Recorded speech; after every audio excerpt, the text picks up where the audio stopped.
मक्का, वो शहर जहां काबा को कभी इब्राहीम अलैहिस्सलाम ने अल्लाह की इबादत के लिए तामीर किया था, लेकिन वक्त के साथ उसी काबा के गिर्द बुत खड़े हो गए और इंसाफ की जगह ताकत ने ले ली।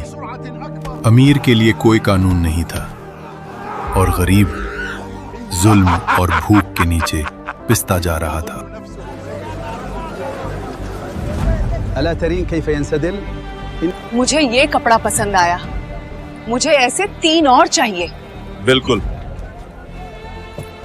20 सिक्के हो गए आपके। शायद तुम जानते नहीं मैं किसकी बीवी हूँ। अगली बार जुबान संभाल कर बात करना। मैं माफी चाहता हूँ, आप कुछ सिक्के ही अदा कर दें।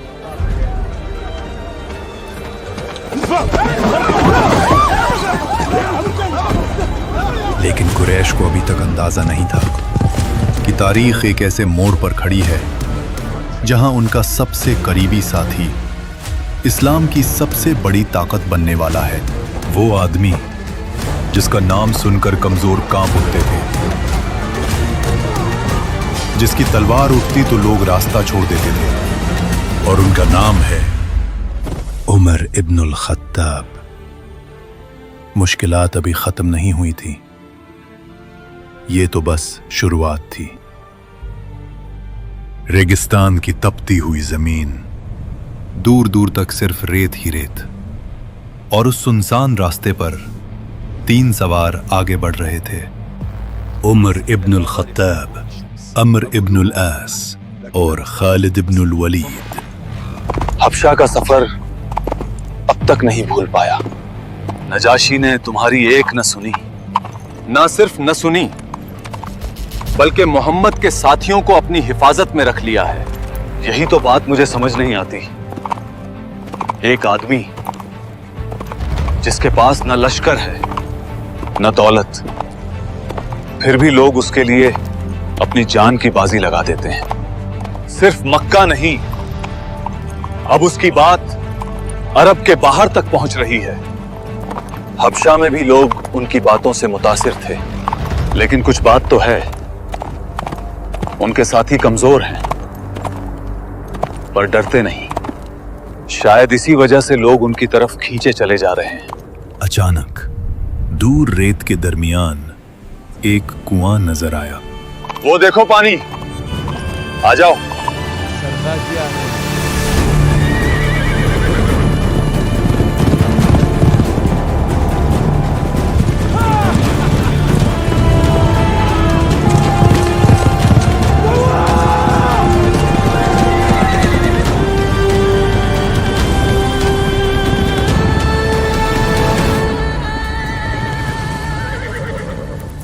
वो कुएं के पास पहुंचे, नीचे झांक कर देखा, खाली, बिल्कुल सूखा हुआ। बदनसीबी। तभी पीछे से कुछ अजीब सी आवाज सुनाई दी। तीनों ने मुड़कर देखा। रहज़न हाथ में तलवारें लिए उनके गिर्द जमा हो चुके थे। अपना कीमती सामान हमारे हवाले कर दो। हमारी सबसे कीमती चीज अकल, इंसाफ और ताकत है। तो फिर लड़ने के लिए तैयार हो जाओ। उमर, आज मुकाबला हो जाए। मैं यहीं रहकर देखता हूं। और फिर रेगिस्तान की खामोशी तलवारों की गरज में बदल गई।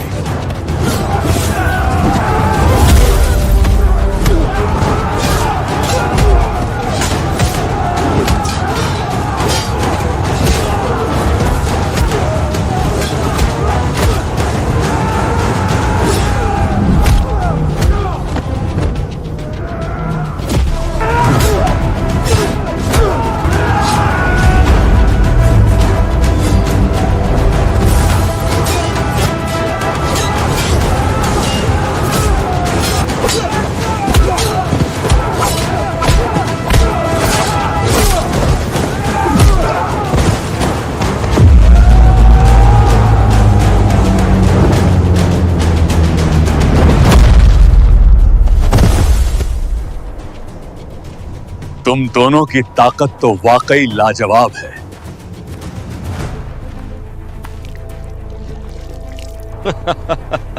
लगता है आज मैं जीत गया उमर। अच्छा ख्याल है। उन्हें बिल्कुल अंदाजा नहीं था कि एक दिन यही 3 नाम इस्लाम की ताकत बन जाएंगे। और दूसरी तरफ कुरैश के सरदार दारुल नदवा में जमा थे। मोहम्मद की बातें हद से बढ़ती जा रही हैं और अब तो वो औरतों के हुकूक की बात करता है। जिसको हम खरीदते हैं, खिलाते हैं, पहनाते हैं, अब उसके भी हुकूक होंगे। ये दीन गुलामों को भी सर उठाकर चलना सिखा रहा है। तो फिर हम और गुलाम में क्या फर्क रह गया? कल को ये गुलाम हमारे सामने खड़े होंगे। ये तो तौहीन है कुरैश की। तभी दरवाजे से हजरत उमर इब्न अल खत्ताब अंदर दाखिल हुए। मजलिस खामोश हो गई। उमर, तुम ठीक वक्त पर आए हो। क्या बात हो रही है? मोहम्मद वो सबको बराबर के हुकूक देने की बात कर रहा है। बहस उन बातों पर थी जो आम इंसान के लिए इंसाफ था, मगर कुरैश के सरदारों के जुल्म के निजाम के लिए खतरा। हजरत उमर का चेहरा सख्त होता गया। कुछ लम्हों तक वो खामोश रहे, फिर अपनी तलवार उठाई आज फैसले का दिन होगा। और ये कहकर वो वहां से चले गए। मक्का की गर्म गलियों में उस दिन एक अजीब खामोशी थी, लेकिन उस खामोशी के अंदर एक तूफान चल रहा था। आज ये काम तमाम कर दूंगा। तलवार उनके हाथ में थी और चेहरे पर वो सख्ती जिसे देखकर लोग रास्ता बदल दिया करते थे। रास्ते में अचानक एक आदमी ने हजरत उमर को देखा। ये नुएम इब्न अब्दुल्ला थे। उमर, इतने गुस्से में कहां जा रहे हो? उस आवाज को रोकने जो मक्का में फैलती जा रही है। ये अल्फाज सुनकर नुएम समझ गए कि अगर उमर अपने इरादे में कामयाब हो गए तो मक्का में खून की आग भड़क सकती है। उन्होंने फौरन उमर को रोकने की कोशिश की। उमर, तुम पहले अपना घर संभालो। क्या मतलब है तुम्हारा? क्या तुम्हें पता नहीं? तुम्हारी बहन फातिमा और तुम्हारे बहनोई सईद इब्न जैद मोहम्मद पर ईमान ला चुके हैं। ये सुनते ही जैसे हजरत उमर के अंदर आग भड़क उठी। अब उनका गुस्सा मोहम्मद सल्लल्लाहु अलैहि वसल्लम की तरफ नहीं, अपने घर की तरफ मुड़ चुका था। लेकिन हजरत उमर रजी अल्लाहु अन्हु को अभी नहीं पता था कि कुछ ही देर बाद उनका दिल कुरान के सामने झुकने वाला है। मक्का के एक छोटे से घर के अंदर खामोशी के साथ कुरान की तिलावत गूंज रही थी। ये घर था फातिमा बिन्त खत्ताब का, और उन दोनों को कुरान सिखा रहे थे खब्बाब इब्न लरत। طه ما أنزلنا عليك القرآن لتشقى إلا تذكرة لمن يخشى। हर आयत के साथ उनके दिलों में ईमान और गहरा होता जा रहा था। अचानक हजरत उमर दरवाजे पर पहुंचे। दरवाजा खोलो। हजरत उमर की गरजती हुई आवाज ने घर का सुकून चीर दिया। खब्बाब फौरन चुप हो गए। कुरान के सफेद जल्दी से छुपा दिए गए, लेकिन देर हो चुकी थी।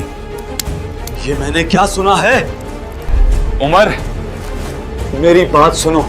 लेकिन हजरत उमर का गुस्सा अब उनके होश पर भारी हो चुका था। उन्होंने सईद इब्न जैद को जोर से धक्का दिया और उनका गिरेबान पकड़ लिया। फातिमा फौरन बीच में आ गई। उमर, रुक जाओ, अल्लाह के लिए इन्हें छोड़ दो। लेकिन गुस्से में हजरत उमर को कुछ समझ नहीं आ रहा था। एक पल के लिए सब कुछ खामोश हो गया। फिर हजरत उमर की नजर अपनी बहन पर पड़ी। हाँ उमर, हम ईमान ला चुके हैं। हम अल्लाह और उसके रसूल पर ईमान लाए हैं। अब जो करना है कर लो, लेकिन हम इस्लाम नहीं छोड़ेंगे। ये अल्फाज तलवार से ज्यादा गहरे थे। पहली बार उमर खामोश हो गए। उन्हें समझ नहीं आ रहा था कि आखिर ये कौन सा दीन है जो कमजोर लोगों को भी इतना मजबूत बना देता है। फिर उन्होंने अपनी बहन से कहा, मुझे वो कलाम दिखाओ जो तुम पढ़ रहे थे। ये वही लम्हा था जहां से उमर इब्न अल खत्ताब की जिंदगी हमेशा के लिए बदलने वाली थी। नहीं उमर, इस कलाम को सिर्फ पाक हाथों से ही छू सकते हैं। हजरत उमर रजी अल्लाह अन्हु ने अपने आप को पाक किया और फिर उन्होंने कुरान पाक को पढ़ना शुरू किया। ताहा मा अंज़लना अलैकल कुरआन लितश्क़ा इल्ला तज़किरतन लिमन यख़शा। हर लफ्ज उनके दिल पर उतर रहा था। ये वैसा कलाम नहीं था जैसा मक्का के शायर पढ़ते थे। ना इसमें काहिनों वाली बात थी, ना इंसानों जैसी कमजोरी। ये कुछ और था। हमने ये कुरान तुम पर इसलिए नाजिल नहीं किया कि तुम मुशक्कत में पड़ जाओ। ये उस ज़ात की तरफ से नाजिल किया गया है जिसने जमीन और बुलंद आसमान पैदा किए। ये आयत पढ़कर हजरत उमर बिल्कुल खामोश हो गए, जैसे वक्त रुक गया हो। तो तुम ये पढ़ रहे थे, ये कलाम किसी इंसान का नहीं हो सकता। मोहम्मद सच कहते हैं। ये अल्फाज सुनते ही घर के एक कोने में छुपे हुए खब्बाब इब्न अल अरत बाहर आए। अल्लाहु अकबर उमर, मुझे उम्मीद है कि रसूलुल्लाह की वो दुआ तुम्हारे हक में कबूल हो गई है। कौन सी दुआ? या अल्लाह, इस्लाम को उमर इब्न अल खत्ताब या अबू जहल के जरिए कुव्वत अता फरमा। मुझे मोहम्मद के पास ले चलो। और उस वक्त मक्का को बिल्कुल अंदाजा नहीं था कि कुछ ही देर बाद इस्लाम को वो ताकत मिलने वाली है जो कुरैश की नींदें हिला देगी। हजरत उमर तेज कदम से चल रहे थे। उनके दिल में अजीब बेचैनी थी, जैसे सालों से बंद कोई दरवाजा अब खुलने वाला हो। हजरत उमर दारुल अरकम के दरवाजे पर रुक जाते हैं। या रसूल अल्लाह, उमर इब्न अल खत्ताब दरवाजे पर हैं। ये नाम सुनते ही घर के अंदर सन्नाटा छा गया। कुछ सहाबा परेशान हो गए, लेकिन उस मजलिस में एक और शख्स भी मौजूद थे, हजरत हमजा इब्न अब्दुल मुत्तलिब रजी अल्लाहु अन्हु। दरवाजा खोलो। अगर वो खैर के इरादे से आया है तो ये उसके लिए बेहतर बात होगी, और अगर वो शर के इरादे से आया है तो उसकी तलवार उसी के खून से भर दूंगा। फिर दरवाजा खोला गया। हजरत उमर अंदर दाखिल हुए। हर नजर उन पर थी। रसूलुल्लाह सल्लल्लाहु अलैहि वसल्लम आगे बढ़े और फिर उन्होंने फरमाया, क्या अब भी वक्त नहीं आया उमर कि तुम अल्लाह के सामने झुक जाओ? ये अल्फाज सीधे हजरत उमर के दिल में उतर गए। उनकी आंखों में नमी उभर आई। उन्होंने रसूलुल्लाह सल्लल्लाहु अलैहि वसल्लम को देखा, फिर धीमी आवाज में कहा, अशहदु अल्ला इलाहा इल्लल्लाह व अशहदु अन्ना मुहम्मदन रसूलुल्लाह। एक पल के लिए जैसे वक्त रुक गया। फिर दारुल अरकम तकबीर से गूंज उठा। अल्लाहु अकबर, अल्लाहु अकबर। या रसूल अल्लाह, क्या हम हक पर नहीं हैं? रसूलुल्लाह ने कहा, बिल्कुल, हम हक पर हैं। फिर हम छुप कर इबादत क्यों करें? मैं इस दीन के रास्ते पर आप सबके साथ हूं। अब हजरत उमर को मुसलमान होने का ऐलान करना था, और सबसे पहले वो अबू जहल के पास गए। वही अबू जहल जो इस्लाम का सबसे बड़ा दुश्मन था। उमर, तुम? अमर, मैं इस्लाम कबूल कर चुका हूं। ये अल्फाज जैसे बिजली बनकर गिरे। ये क्या कह रहे हो उमर? मुसलमान, अब मैं तुम में से नहीं, मुंह काला करवा दिया। फिर हजरत उमर गए मक्का के दूसरे सरदारों के पास। हर जगह एक ही बात, मैं इस्लाम कबूल कर चुका हूं। जहां जहां ये अल्फाज गए वहां खामोशी के बाद गुस्सा फैलता गया। सरदारों ने अपने लोगों को हुक्म दिया, पकड़ लो इस गुस्ताख को। और फिर मक्का की गलियों में एक अजीब मंजर शुरू हुआ।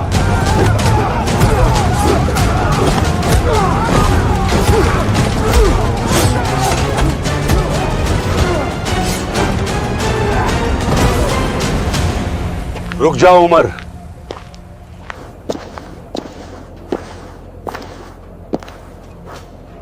आखिर क्या जरूरत थी सबके सामने ये बोलने की? सच ज्यादा देर तक छुप नहीं सकता।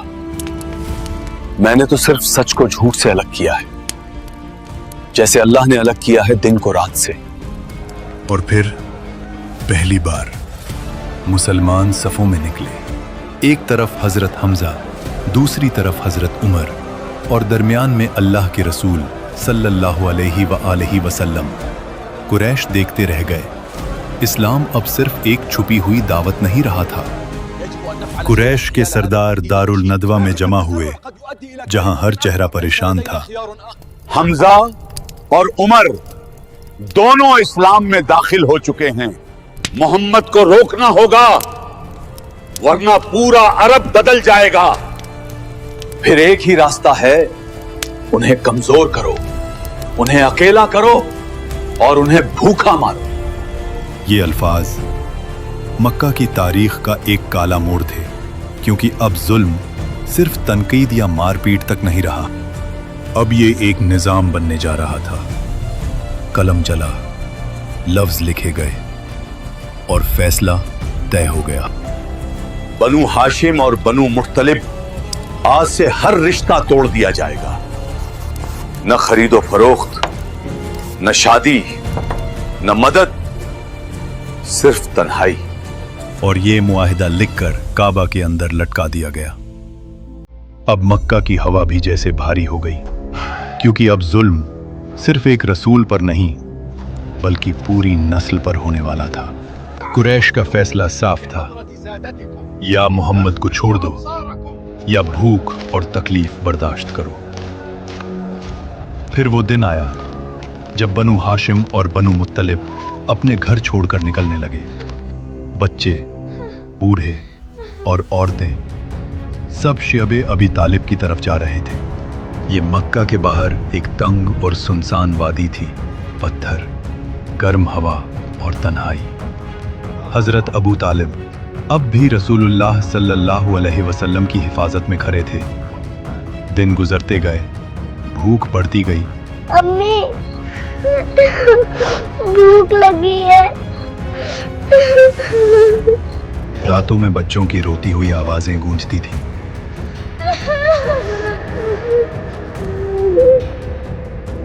लोग पत्ते तक खाने लगे। कुछ सहाबा ऊंट की सूखी खाल उबालकर गुजारा करते।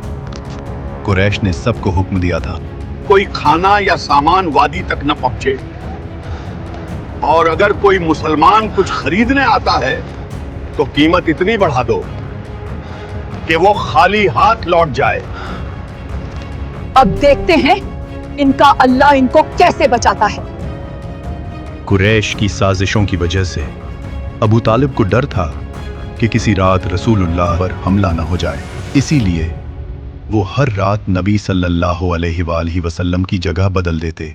मोहम्मद, आज आप यहां सो जाइए। एक बुजुर्ग अपनी जान से ज्यादा अपने भतीजे की हिफाजत कर रहे थे। शब अबी तालिब की उस मुश्किल जिंदगी में हजरत खदीजा रजी अल्लाह अन्हा हर वक्त रसूलुल्लाह सल्लल्लाहु अलैहि वसल्लम के साथ खड़ी रहीं। उन्होंने अपना माल, अपनी राहत सब अल्लाह के दीन के लिए कुर्बान कर दिया। भूख और तकलीफ बढ़ती रही, मगर उनकी जबान पर कभी शिकवा ना आया। 3 साल तक भूख और तकलीफ का मुहासरा जारी रहा। लेकिन मक्का में कुछ दिल अब भी जिंदा थे। कुछ लोग छुप कर खाना पहुंचाते रहे। इन्हीं में हिशाम इब्न अम्र भी थे। वो जुहैर इब्न अबी उमैया और दूसरे सरदारों के पास गए। क्या तुम राजी हो कि बनु हाशिम भूख से मरते रहे اللہ کی قسم یہ معاہدہ ظالم ہے. پھر انہوں نے اس ظلم کے خلاف آواز اٹھائی. کیا یہ انصاف ہے کہ اپنے ہی قبیلے کو بھوک اور تنہائی میں مار دیا جائے؟ ہم رشتہ داری کا دعویٰ کرتے ہیں مگر اپنے خون کو کاٹ دیا ہے. اسی دوران رسول اللہ صلی اللہ علیہ وسلم نے ابو طالب کو بتایا اللہ نے اس معاہدے پر کیڑا بھیج دیا ہے جس نے ہر ظالمانہ لفظ کو کھا لیا، صرف اللہ کا نام باقی ہے. کعبہ کے پاس قریش کے سردار جمع تھے. میرے بھتیجے محمد نے بتایا ہے کہ معاہدے کے ظلم والے الفاظ مٹ چکے ہیں. سردار ہنسنے لگے.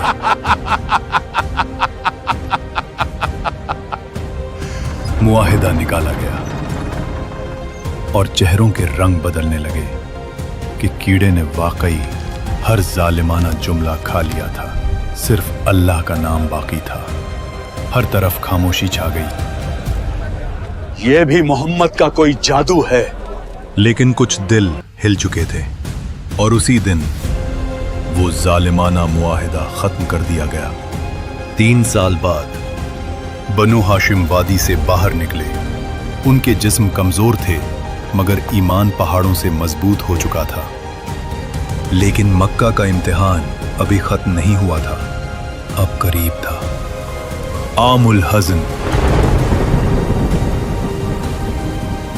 طائف کا وہ سفر جہاں پتھر ہوں گے اور دلوں کی سختی، اور پھر وہ عظیم رات، واقعہ معراج. سبسکرائب